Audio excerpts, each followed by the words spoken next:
بسم الله الرحمن الرحيم الحمد لله الذي أرسل رسوله بالهدى ودين الحق ليظهره على الدين كله ولو كره الكافرون أشهد أن لا إله إلا الله وحده لا شريك له وأشهد أن محمدا عبده ورسوله صلوات الله وسلامه على هذا النبي الكريم وإمام المتقين وقائد الدعاة المجاهدين وعلى آله وأصحابه أجمعين اللهم علمنا ما جهلنا وانفعنا بما علمتنا وجعلنا من المخلصين وصلى الله على سيدنا محمد وعلى آله وبارك وسلم والحمد لله رب العالمين أما بعد. Seperti biasa tuan-puan, terlebih dahulu marilah sama-sama kita menyatakan setinggi-tinggi kesyukuran kehadrat Allah Subhanahu wa taala kerana dengan limpah kurniaannya kita diberi kesempatan, peluang, kesihatan yang baik dan juga kekuatan oleh Allah Subhanahu wa taala untuk kita meneruskan pengajian kita. Kita akan sambung masih lagi dalam jenis-jenis mandi sunat tuan-puan. Kita akan habiskan malam ni jenis-jenis mandi sunat. Kemudian insya-Allah kita akan sambung topik baru minggu akan datang. Baik. Muka surat 30 versi Jawi, muka surat 30 iaitu jenis mandi yang kedua. Jenis mandi sunat yang kedua. Jadi topik ni tuan-puan kita nak bincang dari sudut nama. Kita nak tahu jenis mandi ni iaitu nama mandi yang disyariatkan di dalam mazhab kita ataupun di dalam syariat Nabi kita. Adapun tata cara sama. Topik ni kita nak tahu dari sudut nama mandi, bila waktu kita boleh mandi, dari sudut sunat bila, dari sudut afdal bila, itu sahaja. Tata cara sama. Mandi wajib pun sama, mandi sunat pun sama sahaja. Dia punya tata cara dia. Qala al-musannif rahimahullahu ta'ala, mandi sunat yang kedua. Dalam kitab kita ada 7 saja tuan-tuan, 7 jenis mandi sunat. Mandi sunat yang kedua ialah mandi kerana menyambut hari raya, Idul Adha dan juga Idul Fitri. Sebelum daripada ni, mandi yang pertamanya ialah mandi sunat hari Jumaat. Ni pula mandi sunat Idul Fitri dan juga Idul Adha. Mandi kerana menyambut hari raya, Raya Fitri dan juga Raya Adha ataupun Raya Kurban. Sama ada hendak pergi sembahyang di masjid ataupun tidak. Masuk waktu. Baik. Mandi hari raya ni dia panggil termasuk mandi sunat yang mempunyai waktu. Ada mandi sunat punya sebab dan ada juga mandi sunat yang mempunyai waktu. Jadi mandi sunat Idul Adha dan Idul Fitri ni dia panggil mandi sunat yang mempunyai waktu. Kita kena tahu bila masuk waktu dia dan bila habis waktu dia. Tak boleh ataupun tak sunat lagi mandi apabila tamat ataupun habis waktu. Sama ada hendak pergi sembahyang di masjid ataupun tidak.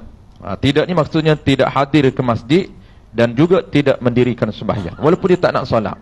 Jangan perempuan tuan-puan kebetulan dia tak boleh solat, tetap sunat mandi. Walaupun dia tak nak solat ataupun dia memang tak boleh solat, ataupun dia nak solat di rumah ataupun dia solat di masjid, sama, tetap sunat mandi Idul Fitri dan Idul Adha.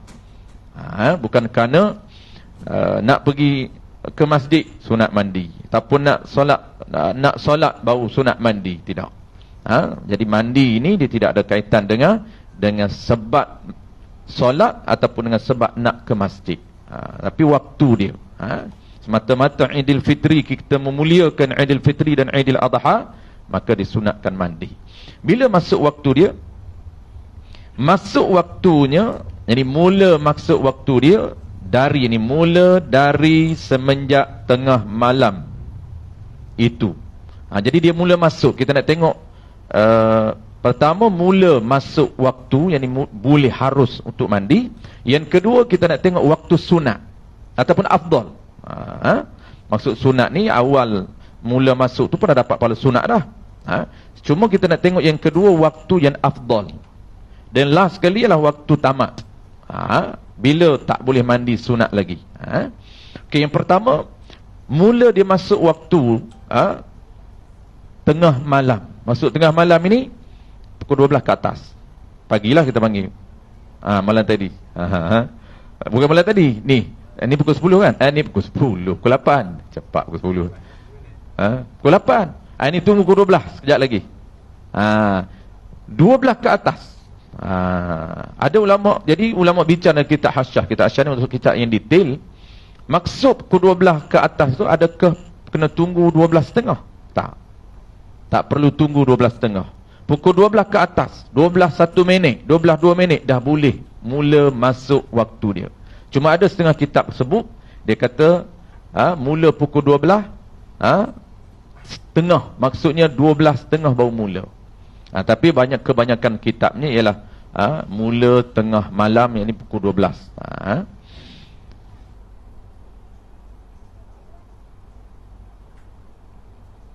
Hingga ni waktu tamat. Dia tak cerita lagi waktu afdal. Bila tamat dia, hingga masuk matahari. Ini hingga jatuh matahari. Masuk di sini dengan masuk waktu maghrib. Ini jatuh matahari. Jadi maghrib hari raya tu 1 Syawal. Maghrib 1 Syawal, bukan zuhur, maghrib. Jadi maghrib 1 Syawal baru tamat sunat mandi Idul Fitri. Kok terlupa kalau nak pergi ke surau mandi hari raya, terlupa. Mandi dia mandi, tapi lupa niat mandi hari raya. Jadi mandi macam biasa je, macam nak pergi kerja. Duk excited nak solat hari raya. Balik tu pun lupa lagi. Dah ziarah merata dah sebelum maghrib baru ingat, tak mandi lagi sunat Idul Fitri. Boleh. Tak perlu qada. Dia tak perlu qada. Jangan kata kena qada dah. Qada apa? Qada mandi sunat. Mandi sunat qada. Tak, bukan qada. Tunai lagi. Masih dalam waktu dia. Qada ni habis waktu baru qada. Ini belum qada sebab masih dalam waktu sunat mandi hari raya Idul Fitri. Hingga masuk matahari. Ini hingga jatuh matahari, yang masuk waktu maghrib. Yang ketiga yang afdal. Bila tempoh afdal. Ini biasa kita buat tuan. Malam jangan mandi pukul 12 malam tu. Tidur dah waktu tu. Biasa kalau kita nak mandi pun bangkit tahajud. Ada orang buat awal. Bangkit tahajud tu dia terus mandi. Dia package. Mandi malam itu, mandi nak tahajud itu, terus dia package dengan mandi sunat Idul Fitri. Boleh. Cuma tak dapat pahala afdal.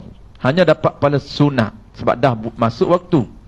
Yang elok, yang afdalnya dilakukan, yang dilakukan mandi itu selepas terbit fajar. Mula masuk waktu afdal selepas subuh. Lepas subuh tu, kita masuk je subuh, kita mandi terus. Pukul 7 pun afdal, pukul 8 pun afdal, pukul 9 pun afdal, pukul 10 pun afdal, sebelum kita nak ataupun nak mendirikan solat Idul Fitri, tetap dapat waktu afdal. Boleh letak mana-mana afdal, boleh. Sama ada subuh, masuk je subuh kita terus mandi, ataupun kita letak waktu nak ke surau, boleh. Tetap dapat waktu afdal. Ini cerita afdal je, bukan cerita sah. Jangan keliru tuan-tuan. Biasanya orang kita ni bab main sunat ini ataupun mandi sunat, dia keliru antara waktu boleh dengan waktu afdal. Contoh tuan-tuan, contoh selalu orang duk keliru. Dia kata boleh tak sembahyang sunat tahajud pukul 12 tahajud. Lalu kawan dia kata, oi, pukul 12 tahajud apa? Tu orang tanya pukul 12, asyik baik tak tanya pukul 8. 8 boleh tahajud. Dapat syarat. Dia kena refer kepada syarat yang diperuntukkan dalam peraturan. Dalam peraturan sembahyang sunat tahajud, tuan-tuan, ada 2 syarat. Dapat 2 syarat, pukul 8 boleh sembahyang sunat tahajud. Tapi cerita boleh, bukan afdal. Tu jangan keliru di antara boleh dan afdal. Afdal 1/3 malam. Itu tempoh afdal. Ni orang kita duduk pening ni. Bukan tahajud 1/3 malam. Itu tempoh afdal. Dapat bonus. Kalau sekadar nak dapat pahala, tak ada bonus, pukul 8 boleh buat. Pelik dia kata pukul 8, Ustaz. Ini tak betul ni. Syarat pertama, dia kena sembahyang isyak. Pukul 8 tak isyak lagi. Tak boleh lah buat pukul 8. Ada golongan yang boleh buat 8. Dia ada isyak bagi dia. Jamak qasar. Yang kedua, pertama kena isyak tunai. Sebelum isyak tak masuk waktu tahajud. Yang kedua, dia syarat yang kedua kena tidur. Dia maksud tidur, orang Melayu kita tidur dia kena ada kain selimut apa? Bukan, tu formal. Walaupun terlena, tengah wirid terlena. Tidur ni maksudnya terlena, dikira tidur lah. Duduk tengah kuliah tidur. Bangkit boleh buat tahajud. Bangkit solat isyak, lepas solat isyak tahajud. Kawan kan je, oi tahajud apa? Aku dah terlena dah tadi. Kau lain, aku lain. Aku makan wali. Wali ni mana makan lali ya. Patan duduk lali je. Tu makan wali. Boleh, kenapa? Kerana dapat dua syarat. Lepas isyak, yang keduanya ialah tidur. Maksud tidur ini walaupun terlena. Ulama sebut dalam kitab Sulamus Sibyan, tuan syarah bagi kitab Hidayatus Sibyan, dan dinakalkan daripada kitab Tahrij Syarqawi. Maksudnya tidur ini walaupun tidur satu lahzah. Tapi tidurlah, tidur betul lah satu lahzah. Maksudnya terlena ni orang panggil apa? 30 saat dia terlena. Memang betul-betul terlena. Bukanlah maksud terlena ni macam kita tak panggil terlena. Kalau dengar ustaz duk mengajar tu, dengar, suara duk dengar, tapi dia ni orang panggil tengok gaya dah tidur dah. Dia tak tidur betul. Tu panggil tidur ayam tu. Dia dengar kawan duk sembang ni, dengar ni kawan duk sembang ni. Tapi tengok dia tidur lah. Ni tidur tak wali lah. Bangkit tu solat, tak habis wudu. Tak batal wudu. Sebab dia dengar ni.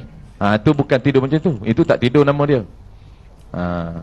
Dia tidur ni memang tidur betul walaupun 30 saat. Nyakit tak boleh tidur. Tak tajuk dia. Tak terkejut dia. Sebab dia memang tak tidur. Penyakit-penyakit ada tuan-puan. Saya jumpa datang rumah saya tuan-puan 6 bulan tak boleh tidur. Cekum ni dia bawa isteri dia. Apa nama ni, suami duk mengaji duk follow je follow kuliah. Dia bawa, dia kata, ustaz, isteri saya 6 bulan tak boleh tidur. Jangan main-main. Memang ria tu abang tanya soalan. Tak boleh tajuk lah. Sebab tak dapat syarat. Kerana syarat dia kena tidur.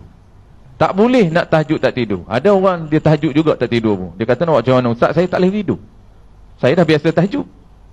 Dan mazhab Syafi'i tuan-puan memang dia kena tidur walaupun 1 saat. Paksalah tidur sekejap je. Walaupun satu lahzah dia tertidur, tetap dikira dia dapat syarat untuk buat tahajud. Tak perlulah tidur sampai berjam-jam. Yang tu tak terkejut. Tidur lama. Habis, yang ni tuan-puan, kita jangan keliru di antara tempoh mandi yang afdal dengan tempoh mandi yang sah. Yang sah masuk pukul 12 dah boleh mandi dah. Habis. Dan seterusnya, mandi yang ketiga. Qala al-musannif rahimahullahu ta'ala. Mandi yang ketiga, jenis mandi kerana hendak sembahyang minta hujan. Ini jarang kita buat tuan-puan. Sebab jarang-jarang kita sembahyang minta hujan. Hujan tiap-tiap hari. Mandi kerana hendak sembahyang minta hujan. Sembahyang istisqa. Dia panggil sembahyang sunat istisqa. Minta hujan. Dulu biasalah kemarau dulu kan. Dulu selalu hampir tiap-tiap tahun. Kita pakat buat sunat jemaah. Sembahyang sunat istisqa secara berjemaah. Buat di padan. Sekarang ni dah hujan selalu tuan-tuan. Bila masuk waktu dia ataupun sebab, bila dapat sebab nak mandi, sunat, nak solat sunat istisqa, dia sebelum sunat, sebelum sembahyang sunat istisqa, mandi ni, masuk waktunya, waktu mandi, nanti dapat sebab, dipanggil sebab, dipanggil mandi yang mempunyai sebab. Sebab dia apa? Sebabnya nak mendirikan sembahyang sunat istisqa, tu sebab. Bagi orang yang tak sembahyang sunat istisqa, tak dapat sebab untuk dia mandi sunat. Jadi tak ada mandi sunat bagi dia. Kenapa dia tak buat sembahyang sunat istisqa? Itu sebab dia bagi orang yang nak mendirikan sembahyang sunat. Jadi masuk waktunya, yang didapat sebabnya pada orang yang hendak sembahyang seorang diri. Kalau dia tak nak jemaah, bila boleh mandi? Ialah apabila hendak sembahyang. Ketika dia nak solat, ketika tu terus mandi, lepas mandi terus solat.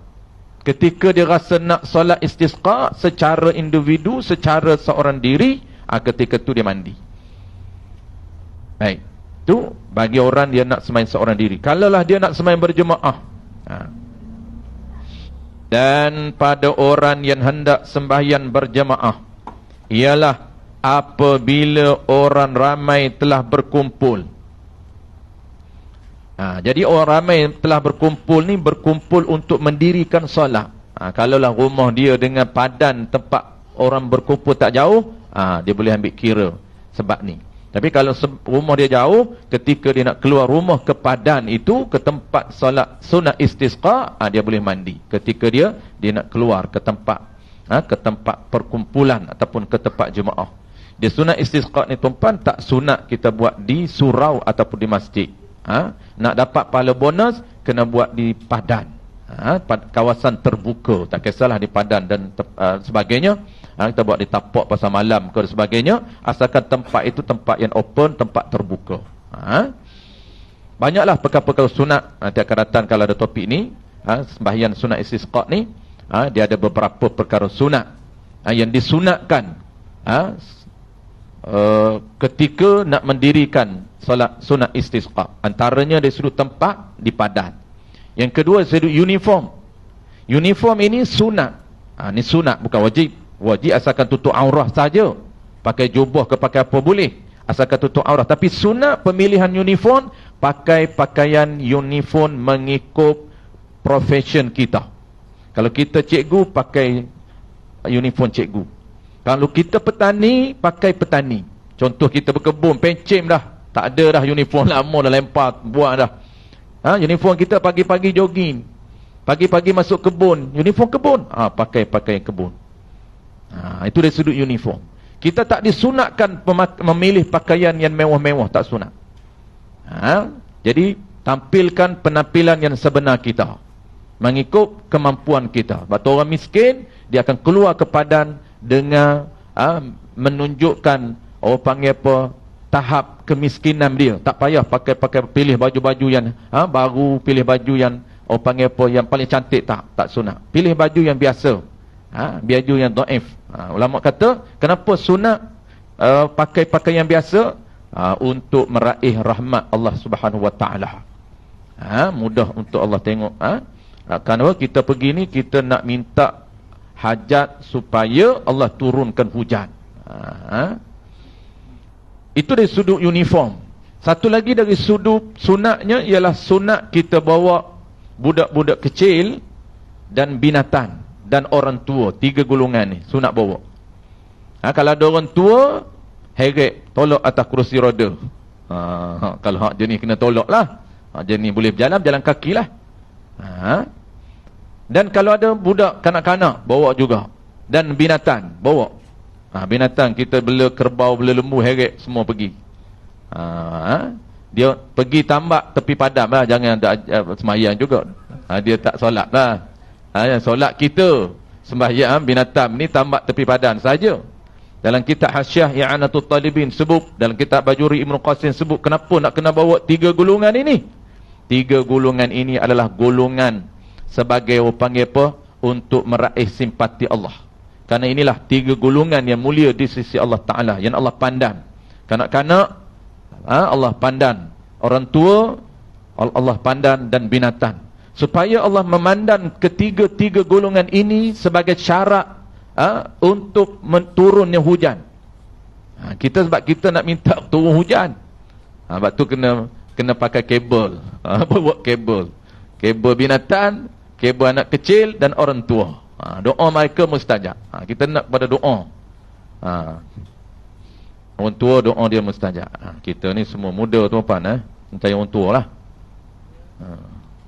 Kita baru umur 60-70 muda lagi. Saya umur 80. Kita baru geng cangkul, umur geng 70 muda lagi. 80 ke atas ni baru tua. Kita dah tengah main bola lagi. Umur 70 jogging kuat lagi. Bila habis waktu dia, Dan masuk waktu kita dah tahu, iaitu bila kita nak mendirikan sunat istisqa, ketika itulah ketika itulah sunat mandi. Dan habis waktunya apakala yang ni tak kala selesai sembahyang. Habis je sembahyang tuan-puan, tamat. Sebab tak boleh. Kalau kita terlupa mandi pun dah habis. Lepas saja kita sembahyang sunat istisqa, maka tamatlah ataupun habislah waktu ataupun sebab sunat mandi. Tak lagi sunat kita mandi. Baik, seterusnya sembahyang sunat mandi sunat yang keempat. Qala al-musannif rahimahullahu ta'ala, mandi sunat yang keempat ialah mandi kerana gerhana matahari dan gerhana bulan. Ini pun sebab tuan-puan. Tak dapat sebab tak sunat mandi. Tadi mandi kerana nak solat istisqa, tu sebab juga. Ni pun sebab juga. Ini sebab kerana gerhana. Jadi sembahyang gerhana dengan mandi sunat gerhana ni tuan-puan, dua-dua sama sebab.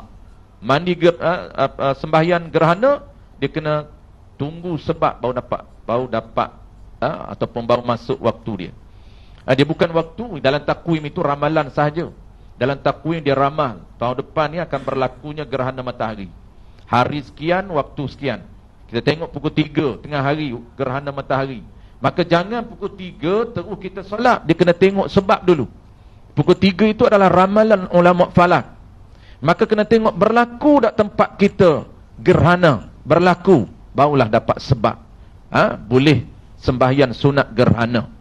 Karena gerhana ini dia panggil sembahyang yang mempunyai sebab. Kena tunggu gerhana dulu, barulah kita sembahyang sunat gerhana. Begitu juga dengan mandi. Apabila kita tengok gerhana, mula saja gerhana, kita tak solat lagi, belum. Kita mandi dulu. Kita mandi sunat gerhana matahari. Lepas mandi, barulah kita sembahyang sunat. Bagi orang rajin, dua-dua ni nak kerajin lah tuan-puan. Kalau tak apa rajin, dua-dua tak boleh buat. Mandi sunat pun tak apa nak rajin. Sembahyang sunat gerhana lah. Lagilah.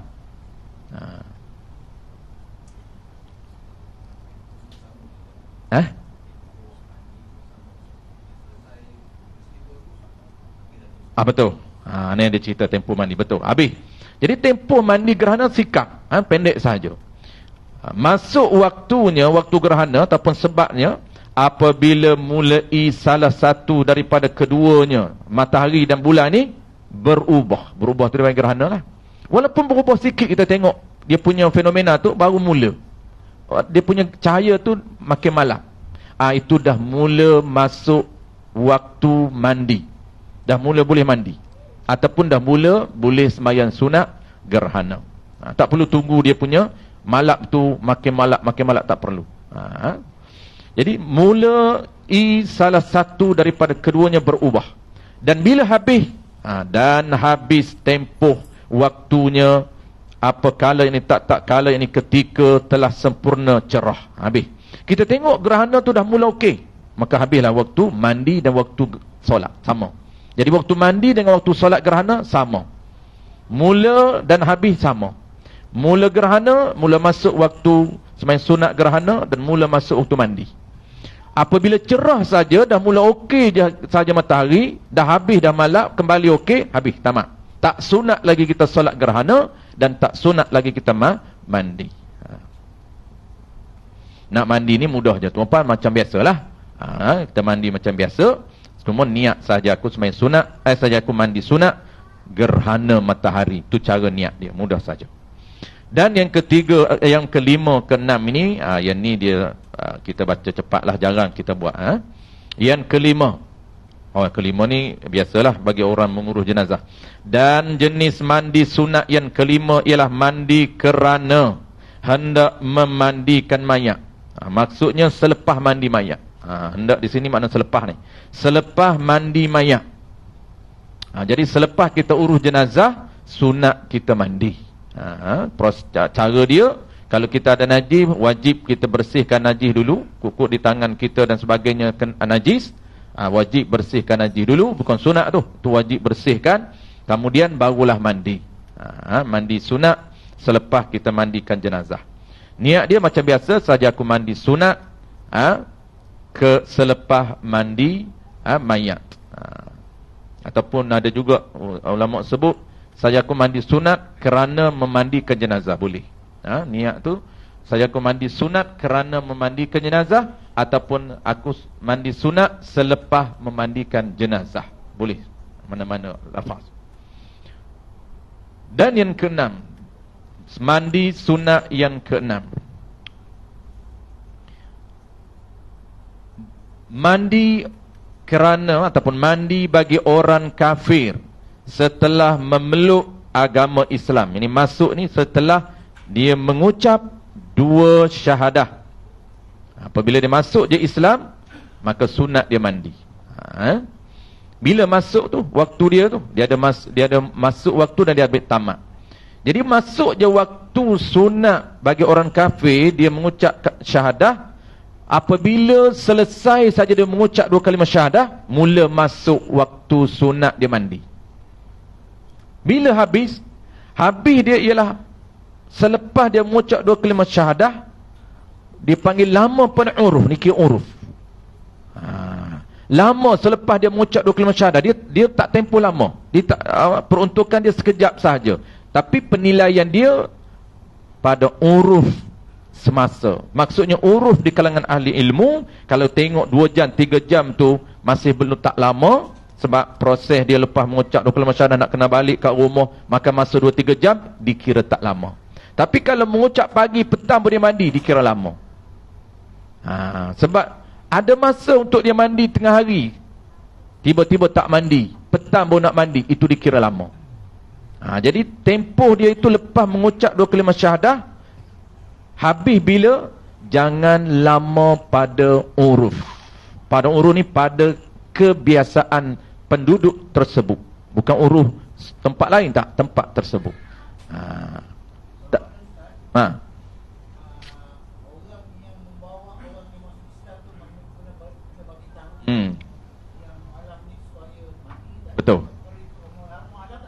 Betul, dia nak tahu apa? Dia baru mengucap, banyak lagi undang-undang dia tak tahu, yang dia tahu solat, hak wajib-wajib dia tahu. Jadi kita yang bawa dia ni, kita yang ejem kita ni, kena beritahu yang sunat. Beritahu yang wajib, yang sunat. Ni sunat lah. Jadi kau balik rumah ni kau mandi. Dia kata aku memang nak mandi pun balik rumah. Tak mandi dengan niat. Mandi tak niat memang mandi pun. Mandi niat. Sunat dapat pahala lah. Tapi ada syarat yang kata sunat ni. Macam mana syarat ni? Ini ni sunat ni sekiranya ia tiada berjunub. Kalau tidak wajib kena mandi. Kena ajar dia mandi wajib. Yang kata sunat mandi ni sekiranya ia orang kafir baru masuk Islam itu tiada berjunub. Dia tak pernah berjunub. Dia orang muda. Oh, muda pun dah tak keluar mani juga, tapi tak pernah keluar mani. Masa zaman dia tak belum Islam itu, dia tak pernah keluar mani. Kalaulah dia dah kahwin, tak pernah berjima. Kalaulah pernah berjima, pernah keluar mani, ataupun perempuan ada haid, itu wajib mandi. Ni dia cerita, sekiranya ia orang kafir itu tiada berjunub, atau tiada datang haid, ataupun tiada nifas, ataupun tiada wiladah semasa, yakni dalam masa tu, maksud semasa kufurnya, yakni semasa dia berada di dalam kafir, belum masuk Islam. Jaranglah tuan-puan, jarang. Kalau walaupun orang muda tu kadang-kadang dia pernah keluar mani berjunub. Dia panggil apa? Sebat. Dia melakukan sebat wajib mandi. Itu dia panggil berjunub. Apabila melakukan sebat kepada hadas, maka orang panggil orang tu berada dalam hadas ataupun berjunub. Maka dia wajib mandi. Sekiranya ada demikian itu, maksud ada demikian itu, ada berjunub, ataupun dia pernah datang haid, ataupun dia nifas, ataupun wiladah. Wiladah ni bersalin. Maka mandi itu adalah wajib. Wajib ni menurut qaul, menurut pendapat yang mu'tamad. Dia ada khilaf tuan-puan. Jadi ada khilaf ini, kita nak suruh dia berada pada pendapat yang kuat, kena suruh dia mandi wajib lah. Cuma ada qaul dhaif yang mengatakan tak perlu mandi wajib, itu pendapat lemah. Boleh juga nak ikut lemah pun. Cuma yang cantiknya kena follow pendapat yang kuat. Pendapat kuat ni kalaulah dia pernah berjunub, kena ajar dia mandi wajib. Lepas je dia masuk Islam, terus mandi wajib baru boleh sembahyang. Itu pendapat yang kuat. Ada pendapat yang lemah. Setengah ulama ada mengatakan gugur hukum mandi itu apabila yang ni tak kala telah memeluk agama Islam. Pendapat ini dhaif, yakni pendapat ini lemah. Boleh pakai walaupun lemah, boleh diguna pakai. Cuma kita ini disyorkan berada pada pendapat yang muktamad. Melainkan situasi tertentu sahaja kita berada pada pendapat yang lemah. Tapi kita kena tahu jugalah dua-dua pendapat ini supaya situasi tertentu kalau payah dan sukar kita boleh guna pendapat lemah. Kerana kedua-dua pendapat ini boleh diguna pakai. Tapi kalau orang tanya, dia tak boleh guna pendapat lemah, kena guna pendapat kuat. Tak boleh kita lemah ini untuk simpanan, reserve situasi tertentu sahaja. Tapi kalau orang tanya, kita tak boleh bawa mudah-mudah pendapat lemah. Kena cerita dulu pendapat yang kuat di sisi para ulama. Ulama kata apa? La yajuzul ifta'u bid-dha'if, la yajuzu ifta'u bid-dha'if illa lihajatin au maslahatin amatin. Itu kaedah yang masyhur dalam mazhab al-Imam Asy-Syafi'i rahimahullahu taala. Haram, la yajuz, tidak harus, yakni haram mengeluarkan fatwa menggunakan pendapat lemah melainkan situasi yang memerlukan, au maslahatin amah, melainkan ada kepentingan umum perlu untuk guna pendapat yang lemah. Itu dia punya cara interaksi dengan pendapat yang lemah. Kita kena cerita yang kuat dulu.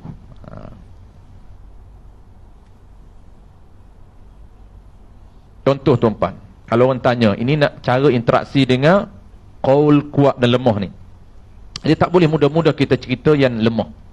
Contoh, apabila orang tanya, ketika mana isteri haid, dia ada pantan larang. Dalam Islam ada peraturan ketika isteri dalam haid. Antaranya pertama, haram jima. Yang kedua, haram sentuh. Ada tempat-tempat tertentu yang tidak dibenarkan sentuh. Kalau tak tahu, main langgar je. Tempat mana dia haram sentuh? Antara pusat dan lutut itu haram. Tunduk entry. Sentuh tak boleh. Jima memang kita tahu, tapi sentuh pun tak boleh. Melainkan sentuhan yang berlapis, itu tak haram. Tapi kalau sentuh yang tak berlapis, waktu haid haram. Walaupun halal waktu lain, tapi haid itu tidak dibenarkan. Itu qaul mu'tamad. Maka ada qaul dhaif. Qaul dhaif, pendapat lemah, untuk situasi tertentu boleh dia sentuh tempat antara pusat dan lutut ketika haid. Ketika haid saja, jangan duk ambil umum. Lama dia silap dengar, dia tertidur. Dia kata rupanya tak boleh sentuh antara pusat dan lutut, haram. Dia tak dengar tu ketika haid tu. Teruk dia, rugi. Dia amal lah, dia kesian dia. Beramal kesian lah. Teruk lagi, sesak dia kata. Dia tidur. Dia tak dengar yang haid. Waktu haid sahaja yang tak boleh sentuh antara pusat dan lutut. Dua tu tak boleh. Tetapi kalau lemah boleh. Sebab itu apabila orang tanya, kita tak boleh terus bagi pendapat ia lemah, tak boleh. Kita tak boleh kata, ada orang tanya, boleh tak Ustaz, kalau isteri saya haid, saya nak sentuh. Tempat mana? Tempat yang no entry. Jawab dia, boleh. Boleh, tak ada masalah apa. Ada qaul. Dia tak cerita qaul tu apa. Ada qaul, ada pandangan, ada pendapat dalam kitab. Memanglah ada semua pendapat dalam kitab. Dan kitab banyak pendapat yang perlu kita saring. Ini qaul mu'tamad, ini dhaif yang tak boleh dipakai. Banyak, kitab lagi besar, lagi banyak pandangan yang perlu kita filter. Sebab tu kita asas, kita tak boleh terus naik kitab tinggi. Ada orang baca kitab tinggi terus tuan-tuan, dia kitab asas belum lagi dia kuasai ataupun belum lagi dia pandai interaksi dengan nas ulama. Nas ni mana dengan teks. Dia temu dalam kitab, dia kata sah kurban dengan ayam jantan. Kan biasa dengar kan, popular pendapat ini. Ini pandangan dan mazhab dari Ibnu Abbas. Ibnu Abbas, di sisi Ibnu Abbas ni hebat. Dia kata takkan tak boleh follow. Ini Ibnu Abbas. Mana orang hebat? Ibnu Abbas. Bukan ulama biasa. Dia sahabat Nabi. Sah kurban walaupun dengan seekor ayam jantan. Sebab tu orang kampung setengah tu, dia tak mampu kurban lembu, lalu dia tangkap ayam jantan, pagi hari raya dia sembelih. Dia kata kita tak mampu nak kurban lembu, tak apa, kita kurban ayam jantan je, sembelih lah walaupun ayam. Nak bagi tumpah darah. Tumpah darah, dia katakan darah tumpah, dia kata walaupun darah ayam, okey lah. Orang tanya, kenapa buat ni? Ini tak boleh. Dan mazhab Syafi'i tidak sah korban. Dia kata mana boleh, tak sah. Ada dalam kitab qaul, ada pandangan. Pandangan siapa? Orang yang hebat, sahabat Nabi, Ibnu Abbas. Oh, sedap dia. Memang betul tuan-puan. Tetapi ulama sebut dalam kitab Tahrir Syarqawi, ulama sebut dalam kitab Bajuri Ibnu Qasim, pandangan Ibnu Abbas ini tidak lagi boleh diikuti oleh kita pada waktu sekarang ini. Kenapa? Kerana dia tidak meninggalkan kitab. Sebab Ibnu Abbas dia mazhab, tapi mati mazhab dia. Mazhab Ibnu Abbas mati, mazhab Aisyah mati, mazhab Auza'i mati. Banyak mazhab dulu tuan-puan, bukan 4 saja. Yang tinggal hanyalah 4. Bukan 4 ni tak akan matilah sampai bila-bila. Dia tinggal 4. Dulu banyak. Maka kita tak boleh follow. Kenapa ulama sebut dalam kitab Tahrir Syarqawi? Kerana kita tak tahu syarat-syarat kurban dengan ayam jantan. Kita tak tahu syarat apa. Tapi kalau kurban dengan lembu unta, tahu syarat dia. Syarat dari sudut umurnya, syarat dari sudut bahagiannya, kita tahu. Itu cara untuk kita berinteraksi dengan nas ataupun dengan teks dalam kitab-kitab yang besar. Tak boleh kita terus nak beritahu kepada orang, oh boleh, tapi itu pandangan lemah, tak boleh. Dan lagi dahsyat tuan-puan, kita bagi 10 pandangan, ambil sendirilah nak guna mana. Itu bukan cara. Nampak macam academician lah. Itu bukan cara berinteraksi dengan masyarakat. Interaksi dengan masyarakat ini tuan-puan, kita ambil yang dah boleh amal. Tak perlu terus masyarakat yang pilih. Mana dia nak reti pilih? Ini Ahmad bin Hanbal, ini qaul Imam Syafi'i, ini qaul Syafi'iyah. Oh pening tuan-puan, mana satu ni? Semua buah, semua jalan lah. Dah, kita ambil satu je, iaitu qaul mu'tamad dalam mazhab Syafi'i. Sebab mazhab Syafi'i pun ada khilaf. Pengikut Imam Syafi'i kata begini, Imam Syafi'i kata begini. Pengikut sama pengikut tu berkhilaf. Maka lahirlah yang kuat, lahirlah yang lemah. Ada lemah pula terbagi pada 2. Lemah yang tak boleh dipakai, dan ada lemah yang boleh pakai. Dia panggil dha'ifu jiddan, terlampau lemah dalil, ditolak oleh para ulama, yang itu tak boleh dipakai. Hanya boleh pakai lemah. Maka kita sarin siap-siap yang dalam kitab-kitab yang asah tuan-puan, dia tak bawa panggil pandangan-pandangan yang lemah yang tak boleh dipakai. Dia hanya bawa pandangan kuat untuk kita beramal, dan pandangan lemah yang kita boleh pakai. Sebab tu mudah kita ringkah ni. Dia dah filter siap, cantik. Dah sarin siap-siap dah. Baiklah tuan-puan. Yang terakhir, yang ketujuh. Yang ketujuhnya ialah mandi kerana hendak berihram haji. Ini mudah. Ataupun umrah, ataupun kedua-duanya sekali, boleh. Ataupun ihram itlaq, niat ihram sahaja, tak ditentu haji atau umrah, boleh.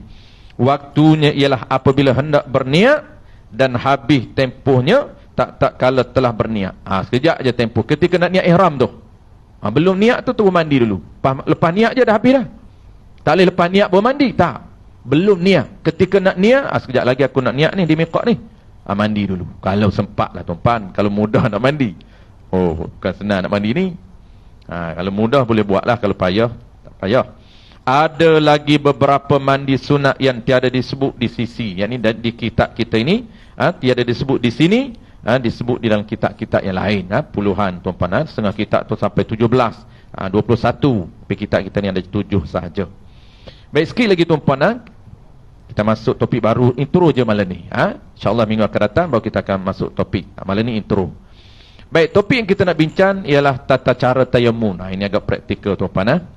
Tata cara tayammum ni, dia dalam mazhab Syafi'i, dia panjang tuan-puan. Bukan mazhab Hanafi. Kita belajar di sekolah itu mazhab lain. Kadang-kadang dia bercampur aduk mazhab tuan-puan. Dia tak cerita pun mazhab Hanafi. Kita sakit tuan-puan, tak ambil butuh, terus tayammum. Lain, itu mazhab Hanafi. Mazhab kita, kalau sakit boleh kena air, tempat boleh kena air, wudu, tempat tak boleh kena air saja tayamum, dia panggil wuduk dan tayamum. Itu mazhab kita. Mazhab Hanafi ringkas. Dah sakit, tempat yang boleh kena air pun tak payah airkan, tak payah wudukkan. Baik, kita tengok intro saja malam ni. Tayamum dan syarat-syaratnya. Baik. Malam ni tuan-puan, kita nak kenal dulu istilah aja dulu. Dan kita nak tahu dulu kategori tayamum. Syarat akan datang, minggu akan datang kita bincang syarat tayamum. Ataupun yang topik akan datang fardu tayamum. Tata cara tayamum dia panggil. Jadi malam ni nak bincang dua benda aja. Pertama, kita nak kenal tayamum. Apabila sebut tayamum, kena tahu ada dalam minda kita. Dan yang kedua, kita nak tahu kategori tayamum. Ada dua. Kategori tayamum pertama kerana tidak ada air, dan yang kedua kerana sakit. Dua ni berbeza. Tata cara berbeza. Tata cara lain kita akan bincang. Tapi bagi kita tahu dulu dia punya kategori, supaya kita tahu, oh, kalau tak ada air, tayamum cara begini. Kalau sakit, cara begini. Dia ada cara, dia tata cara berbeza. Baik, tayamum ni tuan-puan, makna tayamum. Sebab apa saya nak bagi tuan-puan faham tayamum? Supaya kita tak confuse. Kalau tuan-puan faham tayamum, dalam minda pun nampak tayamum, nampak diri tayamum, kita tak akan keliru. Biasanya keliru kat mana? Kalau dia tak faham tayamum.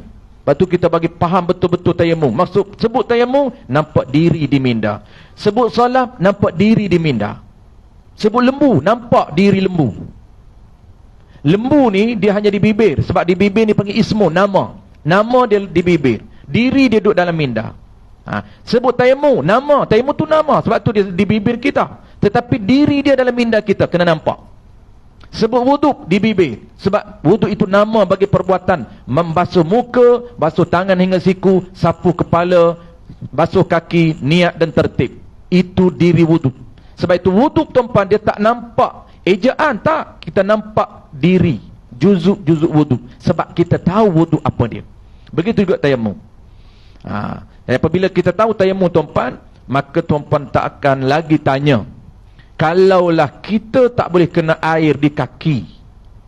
Di kaki yang sakit, balutan di kaki, semua kaki balut. Ataupun kaki kanan balut, kiri tak balut. Lalu dia tanya, Ustaz, saya sakit kaki, accident, kaki sebelah kanan tak boleh kena air. Nah, saya nak tayamum di mana? Tak kepelik soalan dia. Dia tak kena tayamum. Dia tanya, Ustaz, nak tayamum di mana? Saya tahu dah jawapan dia, nak saya jawab. Tepek dia kaki tu. Ambil debu, tepek dia kaki. Itu soalan dia nak tahu jawab macam tu. Sebab tu dia tanya, nak tayamum di mana? Saya pun jawab ringkas, tayamum saja. Tahu, nak tayamum di mana? Ya Allah, tayamum. Dia tak faham tu pun tayamum. Dia tanya lagi, tahu Ustaz tayamum, tapi nak tayamum di mana? Tak tahulah tu. Sedap cakap tu pun. Tahu Ustaz tayamum, tapi nak tayamum di mana? Rupanya dia tahu tayamum ni tempel. Macam buh bedak sejuk di muka tu. Bukan. Tayamum ni apa dia? Tayamum ni merujuk kepada perbuatan meletakkan debu, ataupun dia panggil memastikan debu sampai di muka dan juga di tangan. Itu. Asalkan debu sampai di muka, nak buat macam mana tak kisah. Nak hantar muka kita seluk buh dalam talam, tak? Kita semban muka kita dalam talam, boleh? Asalkan sampai debu di muka, tak kisah nak buat macam mana pun, asalkan sampai debu. Angin tiup, angin kencan. Angin tiup buat lagi debu, kita tahan di muka, boleh? Asalkan sampai debu di muka dan tangan. Ni tangan ni pada pasti, tahan. Tahan tangan ni. Debu, angin tolong. Tok Wali. Nak terbang, panggil angin, zam-zam al-lakazan, bawa aku. Nak debu pun, so angin terbangkan debu, kita tahan je, boleh? Itu dia panggil tayamum. Maksudnya menyampaikan debu ke muka dan tangan. Sebab tu jangan tanya nak tayamum di mana. Tayamumlah di muka dan tangan saja, walaupun kaki yang sakit. Jangan ambil debu tempek di kaki. Itu bukan tayamum, itu tak faham tayamum. Nantilah akan datang tata cara dia. Kalau kena balut di kaki, tayamum di muka dengan kat tangan. Ni kepala ni, semua balut kepala. Sikit pun tak ada ruang. Kalau sikit ruang bolehlah kan, air sikit je. Ni tak ada, semua balut. Macam sing tu. Pakai serban, semua balut. Kenapa? Kerana habis luka kepala dia. Maka nak kena tayamum. Tayamum mana buah atas kepala. Tayamum di muka. Sebab tu kita jawab ringkas. Tayamum. Tayamum maksudnya ambil debu letak di muka, ambil debu buh di tangan hingga siku. Itu dia tayamum. Perkataan tayamum itu asal maknanya qasdun. Ini sahaja. Ni asal tu apa? Bukan yang ni kira. Yang tadi. Ini nak cerita dari seluruh bahasa saja. Firman Tuhan, wala tayammamul khabitha minhu tunfiqun. Artinya janganlah kamu sengaja pilih yang huduh-huduh daripada harta kamu untuk kamu memberi kepada orang. Larangan. Tak sunat. Sunat kita pilih yang terbaik, harta kita yang paling kita sayang untuk kita beri kepada orang. Jangan beri kepada orang hak benda yang kita tak sayang dan hak kita nak buang dah. Biasa macam itulah, hak kita tak nak pun nak bagi ke orang. Larangan. Larangan ni maksud apa? Dapat pahala juga, tapi makruh. Cuma khilaf. Ada ulama kata kalau beri harta yang kita tak suka, memang kita tak nak dah. Memang kita tak suka pun harta tu. Kita nak buang dah. Ulama kata makruh. Maka makruh itu tidak ada pahala. Ada qaul yang mengatakan yang kuatnya ialah makruh tidak ada pahala. Melainkan kita benda tu bagus, cuma kita tak sesuai yang kita tu lain. Tu tak masuk khabis, tak termasuk buruk, tak termasuk uduh. Benda tu bagus, baru lagi kita pakai 2 kali, contoh kalau barang pakai, tapi kita tak selesa nak bagi ke orang, itu tak apa. Tu tidak termasuk khabis. Khabis ini memang dia pun dah tak nak dah, dia pun tak suka, dia buruk benda tu, barulah kita bagi ke orang. Itu ulama kata makruh. Makruh ni tidak ada pahala. Itu asal maknanya. Tapi yang kita nak ialah dan maknanya pada syarak, iaitu menepuk debu tanah. Ni menepuk ni kebiasaannya. Kebiasaannya ada usaha. Sebenarnya tupan dia tak syarat usaha. Dalam kitab Arab sebut tak syarat fi'lul fa'il. Tidak syarat usaha kita. Tak syarat. Walaupun orang lain kita tidak ada usaha pun, orang tolong tepek debu ataupun angin yang tolong bawa debu, boleh, asalkan sampai debu. Sebab tu setengah kita, antaranya kitab Sulamus Sibyan, syarah bagi dia tu Sibyan, dia kata apa? Dia kata menyampaikan debu. Tak syarat tepek, tak syarat usaha kita tepuk. Di sini ni kebiasaannya menepuk debu tanah ke muka dan 2 tangan. Ganti daripada wuduk, pengganti. Sebab tayamum ni tuan dia sebagai pengganti, alternatif kepada air. Ataupun ganti mandi dengan syarat-syarat yang tertentu.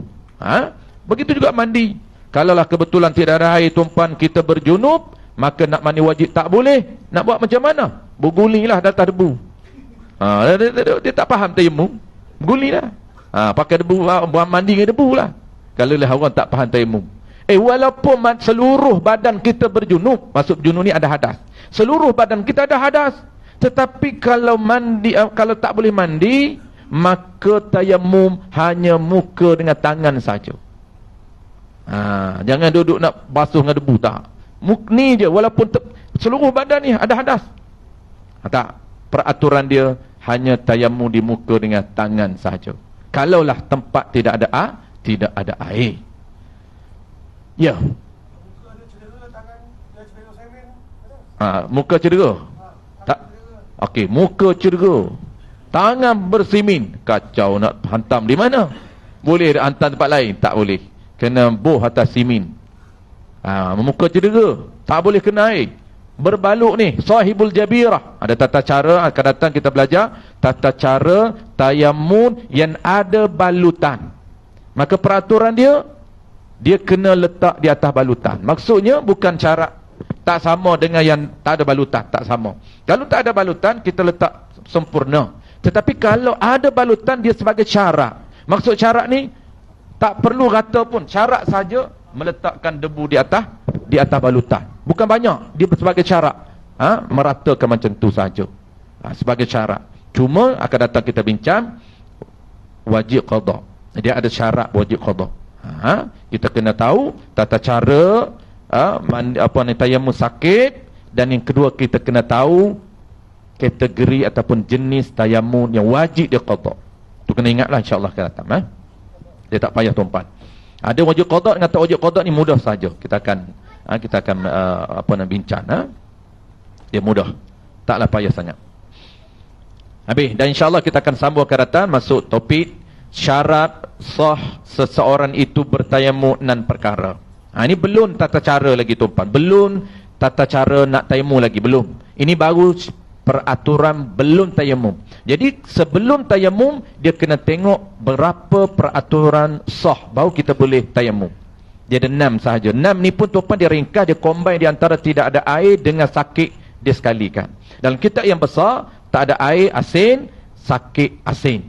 Syarat sah tayamum kerana sakit ada beberapa syarat. Tayamum kerana tidak ada air beberapa syarat. Tapi dalam kitab kita ni agak ringkas, dia campur. Jadi tidak ada air dan sakit combine 6 perkara sahaja. Kena follow 6 ni barulah kita boleh tayamum. Barulah dia panggil tayamum tu sah. Kalau tak follow ni tuan-puan memang tayamum pun tak sah. Walaupun kita tata cara cantik, kita tahu nak tayamum macam mana. Tapi dari sudut peraturan belum tayamum, peraturan sah kita tak ikut. Tak boleh. Dia kena memenuhi peraturan ni dulu, baru tayamum kita sah. Walaupun tayamum kita cantik, tapi kita tak follow yang ni menyebabkan tidak sah. Wallahu'alam. InsyaAllah tuan-puan kita sambung, kita tahun ni kita tambah satu lagi. Dulu 2 kita cancel, tambah balik Ustaz. Hari apa? Rabu. Kebetulan saya Rabu tu ada kuliah. Tapi rezeki je lah. Rezeki tempat ni. Saya di kuliah saya di Putrajaya hari Rabu tu. Oleh kerana Putrajaya tu nak khatam kitab dah. Dah lama saya mengajar sana, kitab pun nak khatam. Maka saya pun tinggal 1. Tinggal 1 lah sebab sana dah nak khatam. Saya kata 1. Dan hari Rabu tu saya khaskan untuk urusan saya lah, ada bisnes. Lepas tu ada Abang Osman kata minta surah ini nak tambah 1 lagi. Saya kata bolehlah. Kebetulan hari tu saya baru kosong, ambil hari tu. InsyaAllah hari Rabu lah tuan-tuan. Bismillahirrahmanirrahim. Alhamdulillahirabbil alamin. Wassalatu wassalamu ala asyrafil anbiya'i wal mursalin wa ala alihi wa ashabihi ajma'in. Allahumma faqihna fid din wa 'allimna at-ta'wil waj'alna minal ulama'il 'amilin waj'alna minal mukhlisin. Wa sallallahu ala sayyidina Muhammadin wa ala alihi wa barakatuh wasallam. Walhamdulillahirabbil alamin.